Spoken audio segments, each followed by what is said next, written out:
नमस्कार। मैं सबसे पहले बात कर लेता हूं आपकी कनिष्ठ अंगुली के बारे में। कनिष्ठ अंगुली के लिए मैं बार बार अपने जीव व्यक्ति को कहता हूं कि भाई अगर इसकी लंबाई जो है वो सूर्य की उंगली के प्रथम पर्व तक पहुंचती है तो ये सबसे बेहतरीन कनिष्ठ अंगुली होती है। क्यों मैं इसको बेहतरीन कहता हूं? इसके लिए ये बौद्धिक क्षमता को बुढ़ापे तक मजबूत रखती है। दूसरा, ऐसा व्यक्ति अपने फैसले मजबूती के साथ लेता है, नुकसान हो लाभ हो उसको अपने ऊपर ओढ़ भी लेता है। कुल मिलाकर के बौद्धिक क्षेत्र अच्छा है। यहाँ वर्तमान में कुछ माइनस रेखा फर्स्ट पर्व पर, सेकंड पे, थर्ड पर्व पर, यानी कि मानसिक स्थिति के द्वारा थर्ड पर्व तक मन स्थितियों का जाना, इस तरह की माइनस रेखाओं का जाना बताता है कि आगे थोड़ा सावधानी रखें, किसी भी प्रकार से धन से संबंधित समस्या को ना ओढ़ ले या उसके शिकार ना हो जाए। मैं बात करता हूं इसके बाद में आपकी सूर्य की उंगली के बारे में। सूर्य की उंगली आपके जीवन के अंदर यश मान सम्मान दिलाएगी। कुल मिलाकर पर्व को देखता हूं तो सेकंड पर्व यहां पर अभी प्रभावित है। जब सेकंड पर्व की बात करता हूं तो यहां थोड़ा सा थर्ड पर्व ये आर्थिक यानी कि आपकी मेहनत से कमाया हुआ पूंजी कोई नुकसान ना हो जाए, और सेकंड पर्वत पर जब ये निशान आ जाए तो कोलेस्ट्रॉल का या आंखों के रोगों का, इस तरह की चीज़ों से आपको सावधान रहना होगा।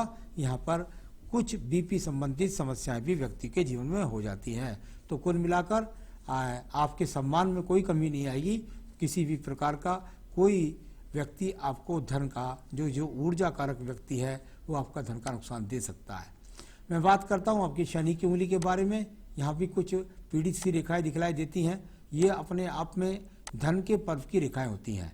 यहाँ पर सेकंड पर्व पर इतना मोटा निशान बन जाए तो ये इस बात को कहता है कि आपका कोई मोटा पैसा पहले भी डूब चुका है। यहाँ आगे भी इस तरह का अर्धचंद्र का छोटा सा चिन्ह है, यानी आगे भी आपको बहुत सावधान रहना है, अपने धन को कहीं नहीं फंसाना है, वरना धन के नुकसान के योग दिखलाई पड़ते हैं। अब बात करता हूं मैं बृहस्पति के पर्व के बारे में। बृहस्पति का पर्व और कुल मिलाकर के यदि देखें तो यहाँ पर फर्स्ट पर्व थोड़ा पीड़ित यानी कुछ पेट के रोग लगातार, साथ ही साथ शारीरिक रोग भी लगातार, और यहाँ पर ये अपने आप में जो रेखाएं हैं वो बताती हैं कि आपके जीवन के अंदर संतान का सहयोग कुछ कम है या न के बराबर है, ऐसा कह सकते हैं। तो कुल मिलाकर यहाँ पर बृहस्पति की उंगली में किसी भी प्रकार से ऐसा दिखलाई नहीं पड़ता कि कोई आपके ऊपर ईश्वर की कृपा नहीं है। अब बात करते हैं इसके बाद हम आपके बुध पर्व के बारे में। बुध का पर्व, और इसको मैं ज़्यादा राइट हैंड पर फोकस करना चाहूँगा आगे के बारे में।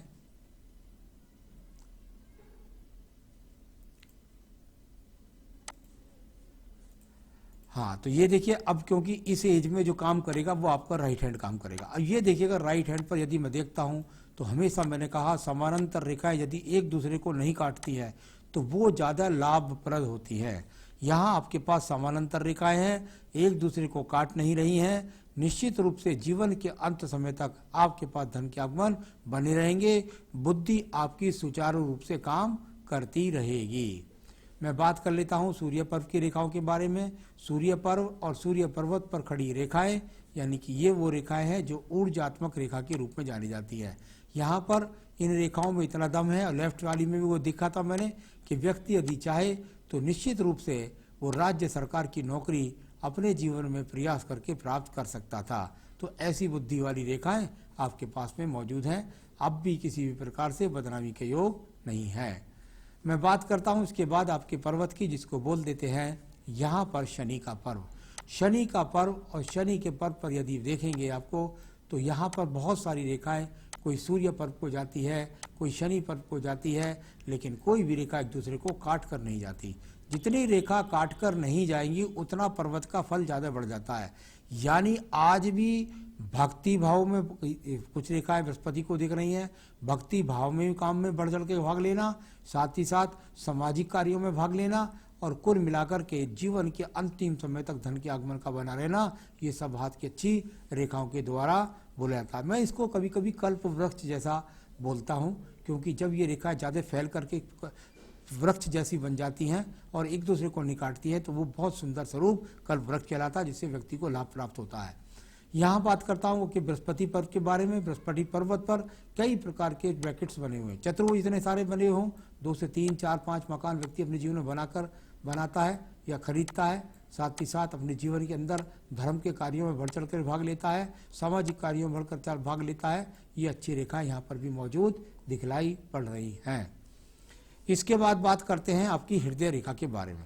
हृदय रेखा और हृदय रेखा को यदि मैं देखता हूँ तो यहाँ पर हृदय रेखा पर जब आपकी एज के इस पक्ष पर पहुँचते हैं तो कुछ रेखाएं वहाँ पर थोड़ा सा पीड़ित है, यानी वर्तमान में स्वास्थ्य के लिए आपको थोड़ा कह सकता हूँ कि स्वास्थ्य के प्रति थोड़ा सा आपको सावधानी रखनी है। किसी प्रकार के इतने झंझट में न पड़े जो आपको मानसिक टेंशन का शिकार होकर के आपको जो है हार्ट से संबंधित किसी रोग का शिकार होना पड़े।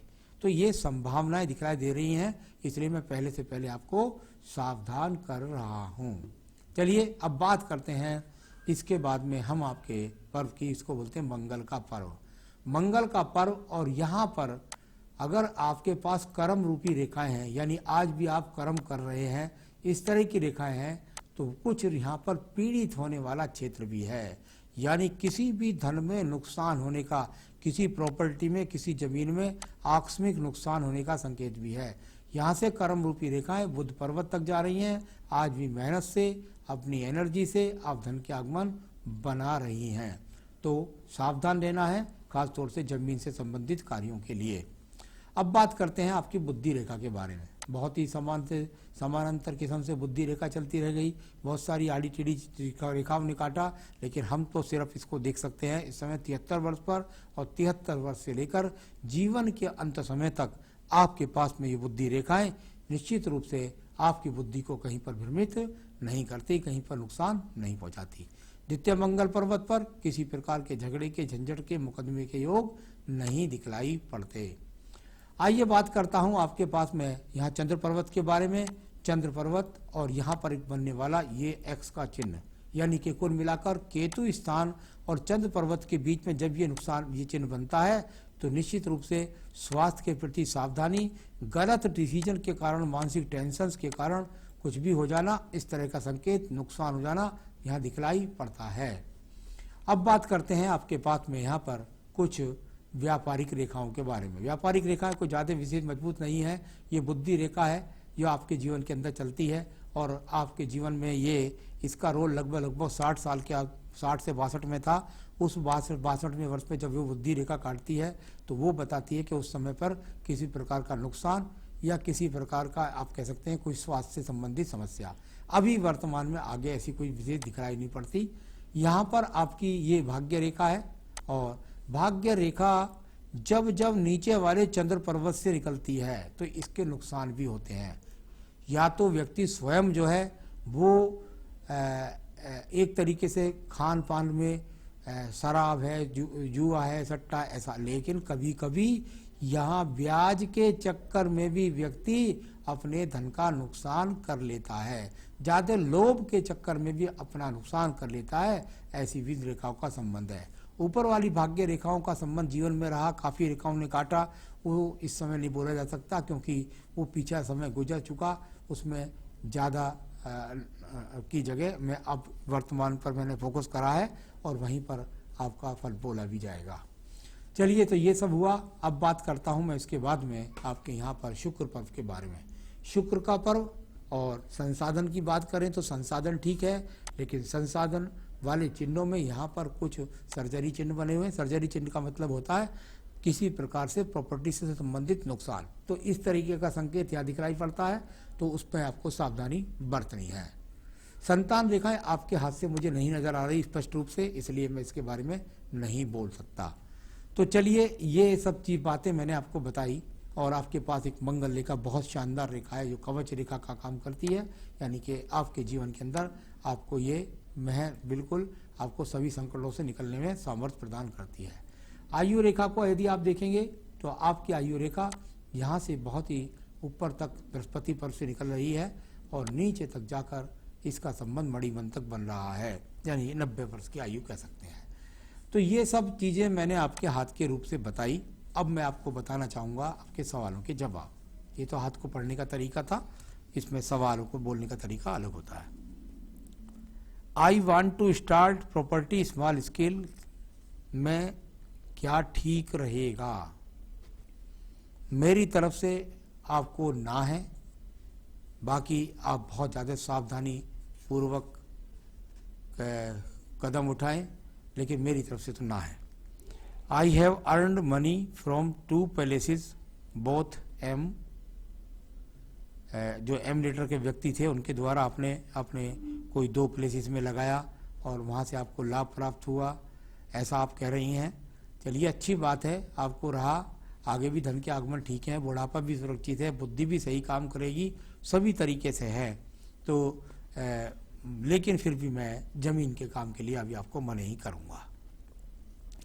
प्रॉपर्टी बिजनेस करूँ या नहीं, फिर वही मंगल वाली बात आई है। मंगल ठीक नहीं था, प्रथम मंगल पर मैं उसके लिए आपको मना करूंगा। उसकी जगह आप अपने पैसे को इन्वेस्टमेंट करिए। आजकल तो बड़ी योजनाएं चल रही हैं वृद्धों के लिए, डाकखाने के अंदर उसमें जाके पैसा अपना रख दीजिए और मंथली पैसा लेकर के आइए, सुकून की ज़िंदगी बिताइए, टेंशन मंच लीजिए। मैंने कई बार कहा है कि टेंशन की स्थिति दिखाई देती है, बड़े नुकसान का सहयोग दिखाई देता है, अब मंगल पर से भी दिखाई देता है। तो किसी के चक्कर में ना पड़ के सीधा सीधा अपने सुख भोगने के तरीके को देखिएगा। तो मेरे हिसाब से मैं प्रॉपर्टी के बिजनेस को सही नहीं समझता। अकेले करो तो ठीक होगा क्या, आप इसको ही पूछ रही हैं कि फिर मैं अकेले करूं तो क्या ठीक रहेगा। मेरे हिसाब से ना तो आपको ब्याज बट्टे पे पैसा देना है, और अगर कोई मजबूत प्रॉपर्टी आपको मिलती है तो आपको उसके द्वारा आपको लगता है अच्छा, लेकिन मैं फिर भी उसके कहूँगा कि अभी आप प्रॉपर्टी में कहीं भी पैसा इन्वेस्टमेंट ना करें। बस जो गवर्नमेंट की योजनाएं हैं उनमें पैसा खर्च करें और वहीं से अपना इंटरेस्ट लेके अपना जीवन सुखपूर्वक बिताएं, क्योंकि अंगूठे के नीचे का एक्स भी निशान दे रहा है कि बहुत कहीं पैसा फंस जाएगा और फिर आपको परेशानी का सामना करना पड़ेगा। आपने 2 व्यक्ति के नाम लिए हैं मेरे पास में, मैं नाम नहीं ले सकता। उनके द्वारा आपने उनकी date of birth, time place भी भेजा है, वो कैसे हैं कैसे नहीं है, उनका व्यवहार, उनका वैचारिक किस तरह के हैं, उनका वैवाहिक जीवन कैसा है, उनकी नीयत कैसी है, ये सब बातें आप उनकी जन्म पत्री का यदि विश्लेषण कराएंगे तो उसके द्वारा हम आपको बता सकते हैं। हस्तरेखा से उनकी नीयत बता सकते हैं, हस्तरेखा से वो आपको सहयोग करेंगे नहीं करेंगे, ऐसा कोई भी अक्षर हस्तरेखा में नहीं होता। तो यहाँ एमुलेटर वाली बात पूछी आपने, तो मेरे हिसाब से कुल मिलाकर ऐसा मैं आपके हस्तरेखा से कहीं नहीं जान पाऊंगा। तो इसके लिए मैं तो आपसे कहूँगा से सावधानी बरतें। मुझे तो सिर्फ वो ज़मीन वाला काम कुल मिलाकर ठीक नहीं लग रहा। तो जो मुझे अच्छा लगता है मैं वही बोलता हूँ, किसी को बहकाने का मेरा उद्देश्य नहीं रहता। और आपको बुढ़ापे में बहुत मानसिक शांति रहे, आप अपने जीवन को सुखपूर्वक बिताएं, यही मेरी शुभकामनाएं हैं। पूजा के अंदर आप रोजाना बस सिर्फ और सिर्फ देवी कवच को पढ़ेगी तो आपके जीवन के अंदर और ज़्यादा शक्तियाँ भर जाएंगी, आप अपने जीवन को सुखपूर्वक व्यतीत कर सकेंगी। नमस्कार।